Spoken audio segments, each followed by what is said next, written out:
โ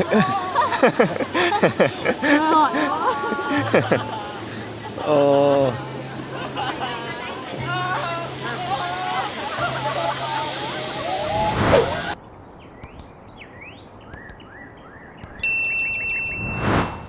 มาถ่ายรูปก่อนเนาะเหาะเดี๋ยวพี่น้องเหาะแล้ว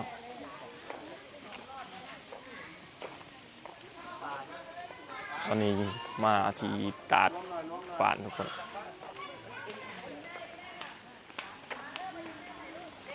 สบายดีทุกคนอยู่ที่ตาดฝานข้างก็มาหอนพี่น้องเลยพวกมาหอนบรรยากาศเย็นเย็น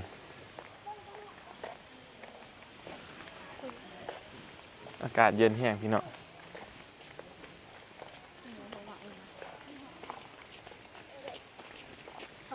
มื้อนี้ว่าสิไปลายหม่องลายบอลหันจักสิไปฮอดบอลได้แน่ยังบ่ทันฮู้ถ้าว่ามืดก่อนก็กลับที่พักก่อน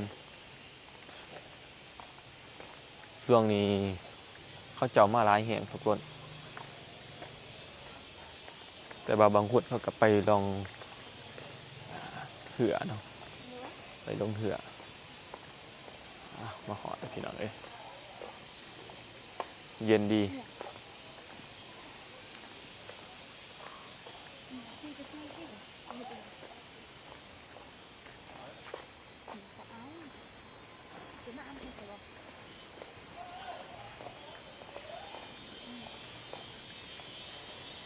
บางคนเขาก็จะขี่สลีจุดแคมปิ้งอยากขี่อยู่พี่น้องแต่ว่าบกล้าขี่บกล้าขี่น้องเขา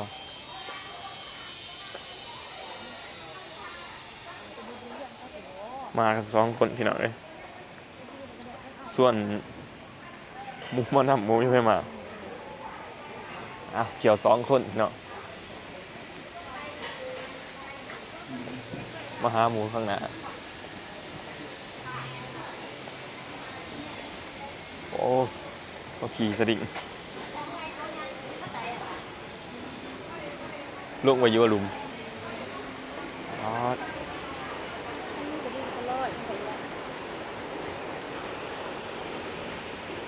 นำตกเนาะ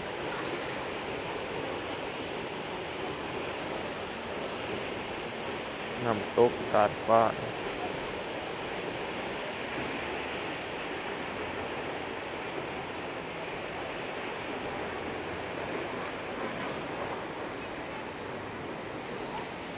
ส่วนหลายสีมาจากฝั่งไทยเขาจะมาขี่สลิงโดยเฉพาะไปคุณวะไปดิ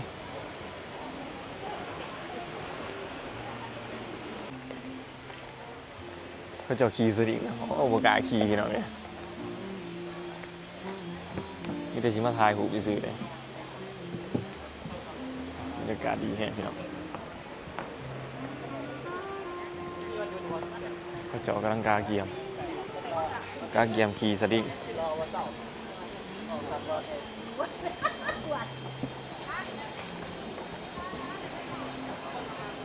ได้ยินแต่เสียงน้ำต้น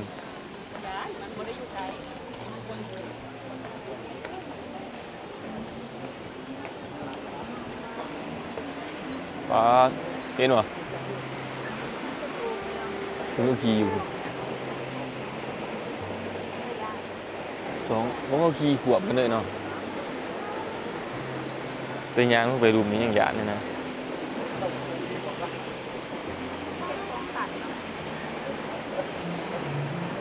มาเบิ่งก็ขี่สดิ่งนี่เนาะวันนี้คนบ่หลายเห็นก็เจ้าท้ายลงคนหลายเห็น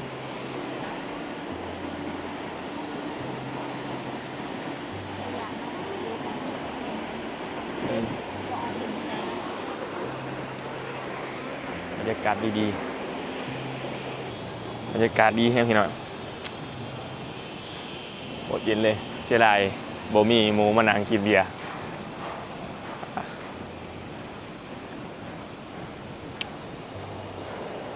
ได้ยินแต่เสียงน้ำต้นตาด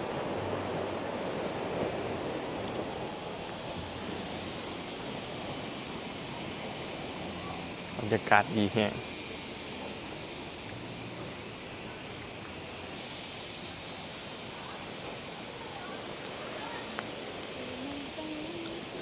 สูงเป็นสูงเลยพี่น้องเดี๋ยวจะให้เบิ่งอันดุมฝั่งนั้นจะเป็นผู้มีแต่ผู้แต่ปลาพี่น้องเลย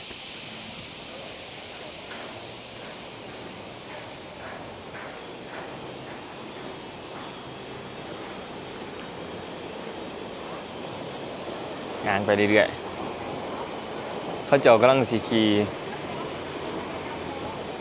เขาเจ้ากำลังสีขี่สลิงไป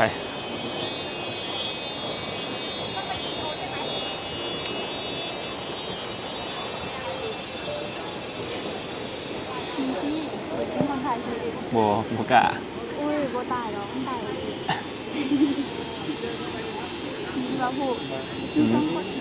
โบกะ ที่ตัวนั้นเป็นตัวนางอันนี้ที่เขาเป็นอะไรน้องปะ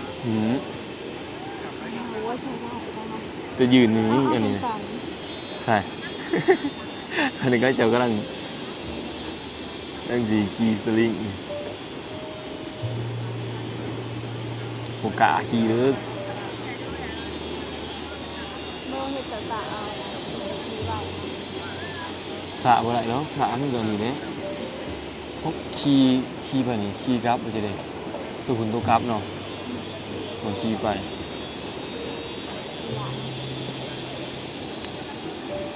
นั่งมึงเท่านี้เนาะจะยืนอยู่นี่ก็ยังเป็นยานนะน่ากลัว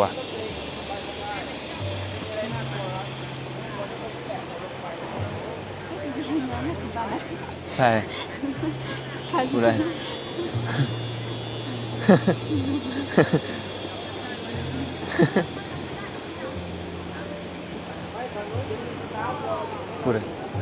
พูดได้สั่นผู้สายวะ เขาญาติแต่ว่าญาติแต่อยากลองญาติแต่อยากลอง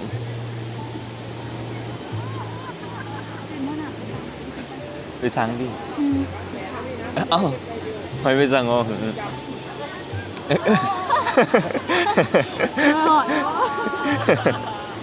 โอ้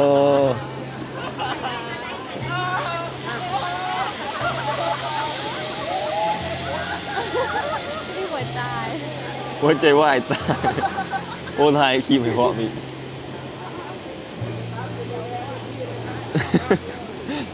หัวยาด้วยไม่ได้กินไม่พอสอนแล้วว้ายโอกา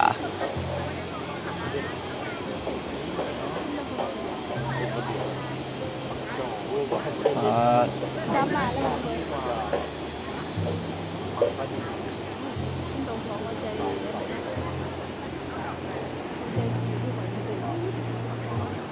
บรรยากาศสำนี้แจ๋งอยู่เลยฮะหวานขี้แล้วฮะโบกา1,000นี่แหละ พันเดียว เจอขี้ดิเขาชีเป็นคน เป็นคนถา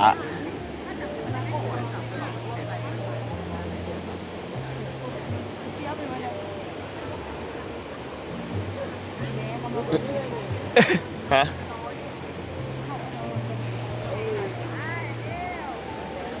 โบจ่าเนาะโอ้มีมือกล่องของ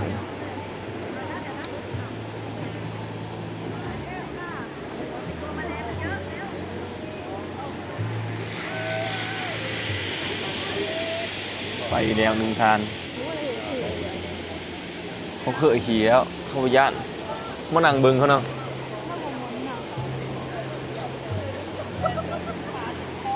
สองไปลุกยิ่งหวาดเสียวเลย เต้นเมื่อกี้ยิ่งสิตายนะโอ้มีบูไทยเป็นตัวเยอะ ก็ถ่ายให้พร้อมถ่ายวิดีโอให้พร้อมก็โอเคอยู่โอาหารขี่ทำพี่น้องเลยเขาเจ้ามาวันนี้มีแต่พี่น้องทั้งฝั่งไทยมาเที่ยวมีแต่ มีแต่คนไทยมาเที่ยวนะคนเฒ่าบันไดมีแต่ทางฝั่งไทยเข้ามาเดี๋ยวสีลงเดินไปขังดุมสิไปเก็บภาพ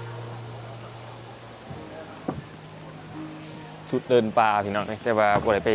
บ่ได้ไปเดินป่าบ่มีหมู่ไปไม่มีเพื่อนไป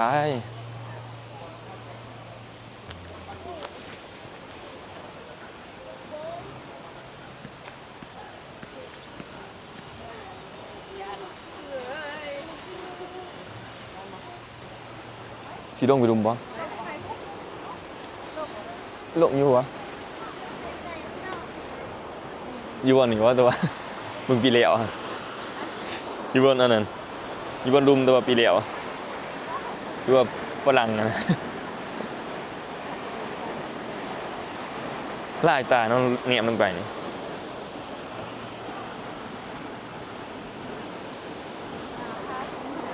บัดเบื้องนั้นเด่นมีหยังเนาะ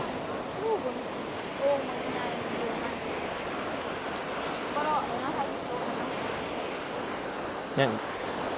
ซื้อยังบ่ยังบัดเบื้องมันมีหยังมันไปจักเทื่อบ่บ่ทายบ่ฮู้ฮะเงาะป่าไปใช้ต่อบ่นี่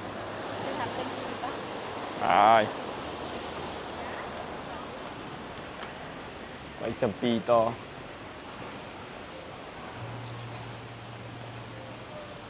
ตอนนี้เรากำลังสิไปตาจำปีพี่น้องสิไปให้เบิ่งบรรยากาศกำลังจะออกไป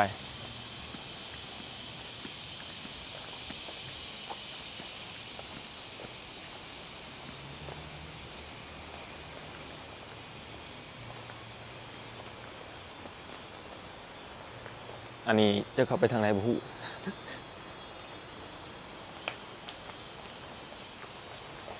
มาเบิ่งเขาเจ้าขี่สลิงซื่อๆพี่น้องเอ้ยเลยเขามาอยู่วางนี้